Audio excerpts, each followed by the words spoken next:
যে এই স্বপ্নভঙ্গ কেন হইল, প্রফেসর ইউনূসের ভুলগুলোর মধ্যে একটা প্রধানতম ভুল কি ছিল। তাহলে আমরা বুঝবো যে কি ভুল আমরা করছি আর ভবিষ্যতে কোন ভুলটা আমাদের পরিহার করতে হবে। প্রথম ভুল কি? প্রথম ভুল বিপ্লবকে বিপ্লব বলে স্বীকার না করা। ডাক্তার জাহেদ তো ভিডিও বানায় বলছে ঘাড়ে ধরে অভ্যুত্থানকে বিপ্লব বলতে হবে। না, এগুলো আসলে কোনোটাই বিপ্লব না, কোনোটাই বিপ্লব না। আমাদের এটাও অনেক অনেক দূরে বিপ্লব ঠেকেছিল, কিন্তু এই গণঅভ্যুত্থানকে ঘাট ধরে এটা করানো হচ্ছে কারণ কারো পরিকল্পনা আছে এটাকে বিপ্লব হিসাবে প্রতিষ্ঠিত করে বিপ্লবী সরকার বানিয়ে সব কিছু বাতিল করে তাদের মতো করে দেশ চালাবেন। মির্জা ফখরুল বলছে যেসব দেশে বিপ্লব সফল হয়েছে সেখানে বিপ্লবী সরকার গঠন হয়েছে, কারণ তাদের একটা বিপ্লবী দল ছিল।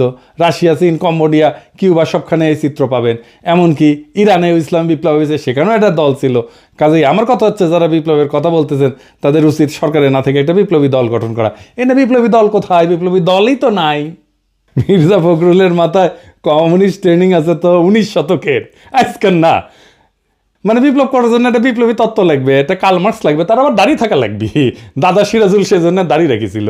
লেনিন লাগবি, তার আবার টাক মাথা লাগবি, একটা বলশেভিক পার্টি লাগবি। আমি আগেও বলছি, আবার